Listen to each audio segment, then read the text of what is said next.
Comunicado oficial do presidente americano Joe Biden. Ele parabenizou Lula por ter sido vencedor de eleições livres, justas e confiáveis. Acrescentou ainda a nota divulgada pela Casa Branca, que espera trabalhar junto... tá aí, olha aí, ó. Statement by President Joe Biden congratulating Lula's President of Brazil. Que ele pretende trabalhar com Lula para continuar a cooperação entre os dois países nos próximos meses. Perdoe, Caio, que era apropriado. Não, ele faz todo o sinal de que o destino da Amazônia hoje, penso eu, que é a conexão do Brasil com o mundo. E que travava a relação do Bolsonaro com os chefes de Estado mundo afora. E a gente fala do Biden, mas tem embaixada da Alemanha, Canadá, né? Que o Márcio, o Rafael Colombo e a Dani já tinham trazido, por isso que eu não estou repetindo aqui. Isso, então ele faz esse gesto claro, né? Ao citar a Amazônia. Acho que o Conselho de Segurança, pelo que eu tenho ouvido, até dentro do PT já não é aquela... Não pense que será... Eu me referi porque ele fez uma menção explícita a acabar com o direito de veto dentro do Conselho de Segurança das Nações Unidas. Sim, não pense que vai ser a agenda prioritária como foi no primeiro e segundo mandato, não. E é importante a gente colocar nessa questão internacional que, e isso eu achei muito interessante durante a campanha, nas apurações, nas conversas, a próxima política externa, a política externa do Lula 3, ela não vai ser uma política externa somente do PT. Aloysio Nunes, ex-ministro do Temer, participou de todas, praticamente, as rodas de conversa nesses debates com embaixadores, com estrangeiros. Então, se o Itamaraty, a diplomacia brasileira, tinha uma visão, bem grosseiramente falando, tucana, uma visão petista, né, a visão da era Fernando Henrique, a visão do governo Temer, que foi distinta da visão do Celso Amorim, poderemos estar vendo uma tentativa de junção ali dessas duas visões de política externa. A política externa tradicional que o Fernando Henrique desenvolveu, que era diferente da do que o Celso Amorim desenvolveu, porque ganharam a eleição juntos agora. Okay. Então, William, eu acho que assim, o Lula vai dar uma prioridade para isso. Ele, inclusive, foi interessante, porque, se não me engano, no debate na Globo, ele disse: vou fazer uma viagem internacional antes de tomar posse. E eu fui apurar isso, ainda não consegui descobrir para onde, mas realmente está previsto. Antes de janeiro, ele já fazer um primeiro giro. Aí eu acho que tem um motivo muito concreto, que é você reconquistar essa boa vontade do mundo com o Brasil, na visão do governo Lula, e uma visão que eu acho que faz sentido, pode ajudar a atrair recursos. Esse ponto que eu queria perguntar a você imediatamente, Raquel.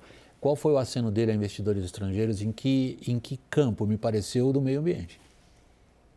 Agora, no discurso do Lula, dos 20 minutos que ele falou... É porque as duas coisas vão estar muito conectadas, né? Ele vai fazer... Ele se beneficia de quanto o Bolsonaro foi mal nessa área. Ele já era uma pessoa que tinha uma imagem, né? Era o cara pelo Barack Obama. E aí, em contraposição ao Bolsonaro, fica um caminho muito fácil para ele. Biden reconhece a vitória em 40 minutos. Como ele havia prometido que o faria. Então, assim, tem um caminho para ele fazer aí, e aí eu acho que ele pretende, pelas apurações que eu fiz, juntar duas coisas. Primeiro, caminhar com essa agenda ambiental, inclusive colocando Marina Silva à frente do Ministério do Meio Ambiente. Ele fala de novo em vamos perseguir o desmatamento zero da Amazônia, que foi uma coisa que eles conseguiram lá em 2003. Isso vai ter um enorme impacto de imagem para o Brasil, e também fazer uma diplomacia mais econômica. Eu cheguei a ouvir até se falar em Henrique Meirelles para o Itamaraty. Ainda elucubrações, nomes que estão vindo dessa bolsa de apostas, mas é essa a ideia. Desculpa, Raquel, eu interrompi só um pouquinho, que nós estamos ao vivo na Avenida Paulista, aqui do nosso lado, aqui, tem uma janela aqui, só que tem uma cortina aqui que vocês não estão vendo. As cenas que vocês acompanham agora ao vivo são, neste momento, aqui bem próximo do nosso estúdio, na Avenida Paulista, evidentemente, a comemoração. Temos repórter lá, Fê? Então ficamos aqui narrando daqui essas imagens. A galera o público não se desfaz, está ali em clima de comemoração, evidentemente com a vitória de Lula. A gente vê ali cada vez mais gente chegando. A Paulista hoje... É exatamente em frente à CNN, ao nosso prédio. Eles estavam e a aí nossa redação, nossos computadores. Quando eu passei ali, foi exatamente, William, no momento em que o Lula, na contagem, a gente sabe que, enfim, as urnas, o pessoal depositou o voto e a gente fica sabendo do voto gradativamente. Mas quando na contagem o Lula passou na frente, foi uma gritaria imensa dos petistas que já estavam lá há muito tempo. Estava muito mais vermelha já do que verde e amarelo. É uma festa bonita, cheia, tem bastante gente mesmo ali ocupando a Paulista a essa hora, 22h21, da noite em que Lula conseguiu o seu terceiro mandato à presidência da República. Prosseguimos a nossa roda aqui. Raquel, você chegou a concluir, né? Com a sua apuração a respeito. Eu só acho que vale contextualizar que esse reconhecimento rápido por parte do Joe Biden se deve justamente às ameaças que ficam no ar, né, de que o Bolsonaro poderia contestar o resultado. Ainda estão, né? Ele não falou. Aliás, exatamente, ainda não ouvimos nada de Bolsonaro. Ainda Nós estamos monitorando ao mesmo tempo que conversamos. A minha apuração é que foi recomendado a ele que se pronunciasse imediatamente e que tentasse. Parece que ele não ouviu, né?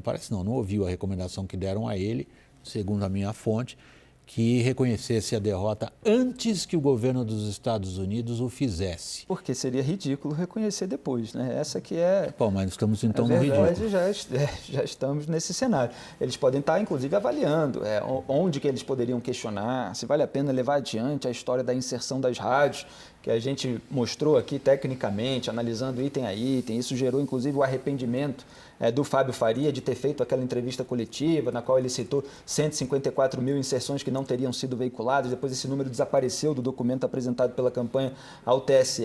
Então, assim, ficou um pouco difícil, até porque o Tarcísio foi eleito em São Paulo. Aí vai questionar a urna eletrônica, aí teria que questionar outro estado.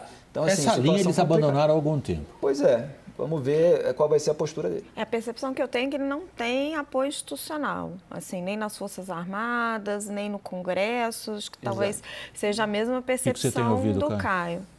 De contestação? É. Bom, primeiro que ninguém sabe onde ele está.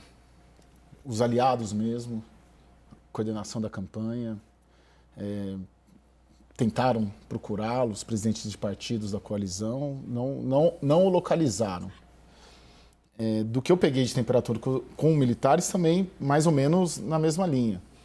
Ele não tem margem de manobra para nem política, nem institucional para uma contestação.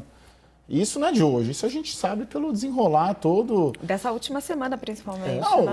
Aquela reunião com os embaixadores mostrou isso. Olá, todo mundo viu. Estava em plano aberto agora o Felipe Nunes pedindo a palavra, coitado. Está lá no outro estúdio. Felipe, por favor. Vac, é porque tem duas coisas importantes sobre esse tema que eu acho que a gente precisa destacar. O primeiro é o fato de que a estabilidade da democracia ela está muito mais associada ao comportamento dos derrotados do que ao dos vitoriosos. São os derrotados que garantem a estabilidade, quando reconhecem a derrota. Esse é um ponto que vai ficar como reflexão, acho que para a história brasileira, né? O segundo é que, ao contrário do que muito se dizia, até por muita gente da política, o que a gente está vendo hoje é uma festa, uma celebração dos vitoriosos, sem qualquer manifestação de violência do outro lado. Quer dizer, o que se imaginava que podia haver confrontos nas ruas e tal, não é, pelo menos até aqui, né? A gente está aqui fazendo essa conversa, a análise, eu não sei, não estou acompanhando o noticiário para além disso, mas o que a gente está vendo é que totalmente pacificadas as ruas, né? E isso é um lado positivo. Então, talvez o fato do presidente não ter se manifestado possa não ter também gerado uma manifestação do outro lado, de revolta ou de qualquer coisa nesse sentido, o que até aqui tem sido, na minha avaliação, muito positivo. Evidentemente, estamos aqui agora nos dedicando a um pouquinho de especulação, o que teria sido ser. Estamos aguardando qual será a reação do presidente derrotado. A qualquer momento pode ocorrer, embora, como a Daniela Lima, ao encerrar o trabalho dela, do Márcio e do Rafael, indicou que fontes dela no Palácio não sabiam dizer se o presidente se pronunciaria ou não.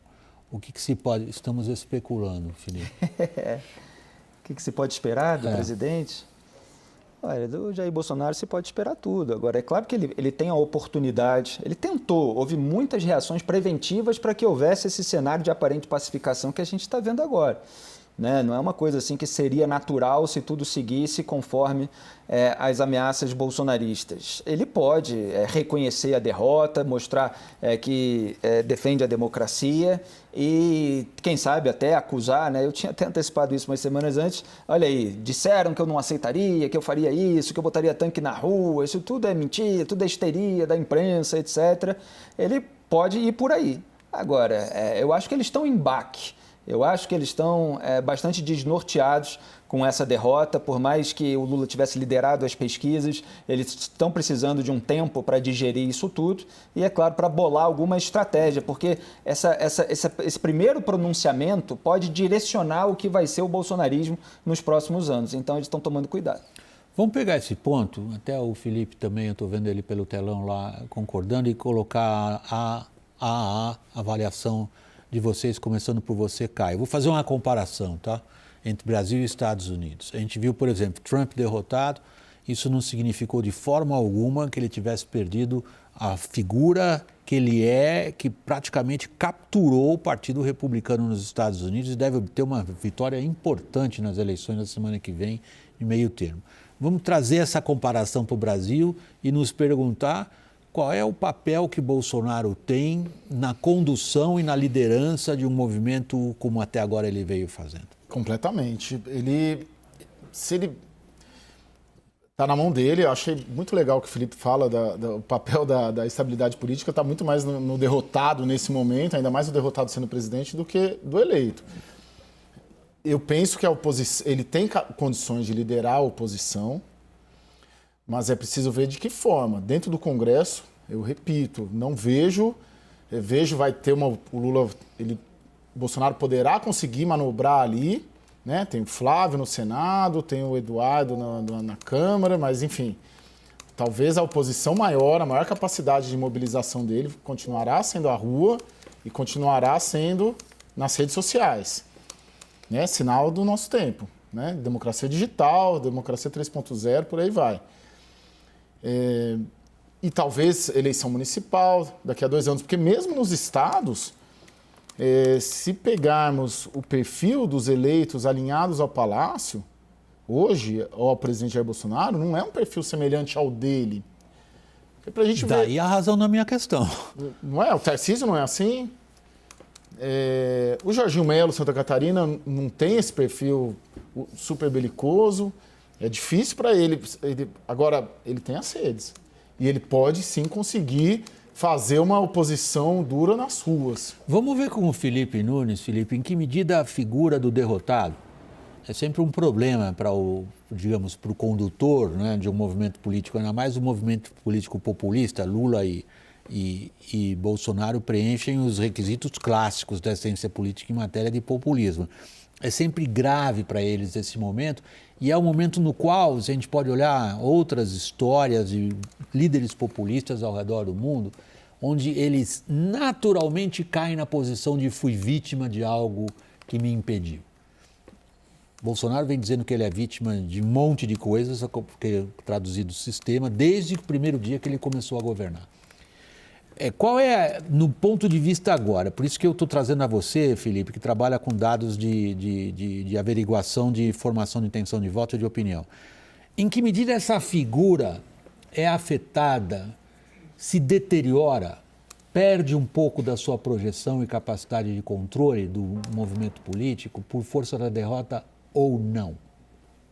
Vac, na minha avaliação, no mundo da política pop, que é como eu defino a era que a gente está vivendo, que é quando as pessoas, na verdade, buscam a política como entretenimento, muitas vezes, mais até do que, de fato, como posicionamento ideológico. Nesse cenário da política pop, o Bolsonaro, mesmo sem nenhum tipo de institucionalidade, continua tendo totais condições de se manter como um líder importante. Essa é a minha avaliação. Por quê? Primeiro, porque ele consegue manter sua base engajada e mobilizada por meio de rede social. Eu vou dar um dado importante. A última pesquisa Genial Quest, inclusive apresentada ontem aqui na CNN, a gente mostrou isso. Os eleitores do Lula se informavam majoritariamente pela TV. Os eleitores do Bolsonaro se informam e se informaram durante a eleição majoritariamente pelas redes sociais. A TV parecia em segundo lugar no caso da informação política deles. Então, Eu não acho que há nenhum impeditivo, Caio está coberto de razão, não há nenhum impeditivo para que o Bolsonaro continue sendo essa liderança política. Agora, Vac, há um desafio, na minha avaliação, dialogando aí com a constitucionalidade. O Bolsonaro tem 4 anos, eu acho que ele tentará ser candidato a presidente novamente daqui a 4 anos, é onde eu acho que Zema e Cláudio Castro terão aí, né, dificuldade pensando o seu futuro político, talvez sejam candidatos ao Senado, se ele for de volta candidato a presidente, mas o grande desafio do Bolsonaro é ele não tem um partido político, coisa que Lula teve e acho que foi parte do sucesso da sua trajetória. Bolsonaro precisará, na minha avaliação, de construir um partido político seu para conseguir manter viva a ideia de disputar o poder. O que me parece mais extraordinário, porque eu que sou um apaixonado leitor de história política, não me lembro de alguém como o Bolsonaro, vocês me corrijam, que eu sei que todos vocês gostam disso também, você também, Felipe. Quem vocês conseguem lembrar que não criou um movimento de massa hierarquizado, capilarizado, chame-se isso partido político ou movimento, como qualquer um quiser chamar. O Bolsonaro não conseguiu criar isso. Só as redes digitais serão suficientes, Caio? Eu creio que ele tem um caminho aberto nas redes digitais, que ele descobriu antes. Ele chegou na presidência da República por meio das redes, né? Quando o Carlos Bolsonaro, aliás, o Carlos Bolsonaro, na defesa que fez ao TSE nessa semana, ele explica isso, né? Que muito antes, quando ninguém acreditava em rede digital como estratégia política, eles estavam se estruturando. A rigor, a vitória do Bolsonaro em 2018, a gente pode entender que começou em 2010, 2012. Ele diz isso na petição dele. Não, tudo bem, mas vamos olhar daqui para frente. Ele tem o grande adversário dele agora como novo presidente. Sim. Como é que ele vai enfrentá-lo? Eu imagino que nas redes e nas ruas, muito mais do que no Congresso. Olha, eu vejo que ele tem uma vantagem, que é o carisma e essa figura de liderança com capacidade de comunicação com o povão maior, pelo menos nesse momento, claro, do que o Romeu Zema tem de capacidade de falar para fora de Minas Gerais, principalmente, né? Que o Eduardo Leite tem, embora ele seja uma figura que possa crescer aí, nos próximos anos, derrotou o Onyx Lorenzoni, do que o próprio Cláudio Castro tem, que é mais ali do Rio de Janeiro mesmo. E ele tem essa dificuldade citada pelo Nunes, porque ele é do partido Valdemar da Costa Neto. Valdemar da Costa Neto está mais preocupado com ele, com a lojinha dele, né? Então, hoje, os partidos tentam formar uma base parlamentar para conseguir mais fatia dos fundos públicos, do fundão eleitoral, do fundo partidário. O Valdemar conseguiu isso, tá cheio de dinheiro, mas ele tem os seus interesses próprios. E se o Lula chegar para negociar e ele sentir que pode obter outras vantagens, não sendo tão bolsonarista assim, pode haver ruídos entre eles e o Bolsonaro ter uma necessidade de criar um partido próprio, o que ele não conseguiu fazer até o momento. William, eu acho que tem um elemento fundamental para o futuro do bolsonarismo que ainda é difícil da gente saber qual vai ser o desenrolar dele, que é o inquérito das fake news. Assim, tem muita coisa ali no inquérito nas mãos do Alexandre de Moraes. O inquérito é imenso, envolve várias figuras do bolsonarismo. Agora, com o Bolsonaro fora do poder, você, obviamente, politicamente, você tem muito mais espaço para isso ser explorado, para você eventualmente andar com esse tipo de investigação. Durante o governo, Bolsonaro fustigou muito o STF. As pessoas são humanas, né? Elas guardam memórias das coisas. Então, assim, eu acho que tem ali muitas provas, muitas evidências, muitas coisas que podem ser exploradas por procuradores aí no Brasil todo e dentro do inquérito das fake news. Então, assim, o desenrolar desse inquérito e o que pode vir dali, eu acho que vai ser fundamental para a gente entender para onde vai o bolsonarismo também. E era o maior medo dele. É um elemento que a gente não pode tirar de dentro da nossa excelente, análise. Raquel, a gente precisa falar de judiciário, dessa relação judiciário-Bolsonaro. A Raquel está de forma muito elegante e sofisticada, dizendo qual é a possibilidade que o Bolsonaro tem de ir para a cadeia. O maior medo do judiciário de fazer isso. E o judiciário, se... como acho que foi você, né, Felipe? Messias também tem medo de cadeia? Não, é outra coisa que eu ia dizer. No discurso do Lula, há um ponto que você diz, há um certo rancor ali no começo, na parte improvisada. Foi você que fez essa observação? Hoje? É. Não sei. Alguém fez essa versão, não sei se alguém... Sim. O uso da máquina pública na campanha que ele não enfrentou um candidato. Há um rancor na parte improvisada que a gente não detecta na parte escrita. É sempre assim. Ok. Não sei quanto que isso se reflete eventualmente, de novo, estamos entrando no campo da especulação. Que medida Bolsonaro terá de contar com algum tipo de perseguição organizada a ele? Vamos lá, ele diz ressurreição, tentaram me enterrar vivo. Foi na parte improvisada? Na parte improvisada, depois que começa o discurso lido, que eu marquei aqui. A gente tem que questionar também a disposição do judiciário de prendê-lo. Vão para cima com tudo. O último ex-presidente que foi preso voltou eleito. Né? Talvez um movimento, vamos dizer, de perseguição, entre aspas, vou falar em português, no limite, a medida mais drástica, a prisão, pode vitimizá-lo, pode torná-lo mártir, pode torná-lo herói, pode torná-lo um monte de coisa, pode fortalecê-lo até, se isso for adiante. Falando como hipótese. Pode fortalecer pedido de impeachment no Senado. Não, pode acontecer. De ministro do Supremo. Eu não vou colocar perseguição, vamos dizer o avanço dos processos contra o Bolsonaro de maneira que o prejudiquem. Pode fortalecê-lo. Podem ajudá-lo na narrativa de que ele sempre foi um perseguido. E lembrando, o Lula ficou preso 580 dias e voltou aí com 58 milhões de votos. Bom, Bolsonaro tem uma preocupação muito grande com os seus familiares em relação a isso. Sim. O Carlos, principalmente, né? O Flávio, eu acho que não tem problemas com isso. Mas não, ao contrário, ele superou esse tipo de problema. O Flávio, né? Sim, com o STJ. Eles conseguiram aliviar a barra do Flávio enquanto o Bolsonaro estava no poder. Então, inclusive, o grupo que investigava a corrupção no Rio de Janeiro, o GAEC, foi desmantelado. Então, Vac, se diversas vezes que nós conversamos aqui e consideramos o judiciário como uma força política, como um tribunal político, o Supremo e o judiciário como um todo, e se você o país elege um presidente que se propõe, pelo menos no discurso, pode ser retórico, mas pelo menos no discurso, a unir e pacificar o país, até que ponto talvez o judiciário ir até as últimas consequências contra o presidente não seria de um movimento contrário a uma união e pacificação, sem entrar no mérito do que está dentro dos processos, do que será. Tem essa... Prender o Bolsonaro ajuda ou atrapalha a união e pacificação do país? Mas, sim, e tem o entorno dele também, né? Sim. Não necessariamente precisa, enfim, estar na figura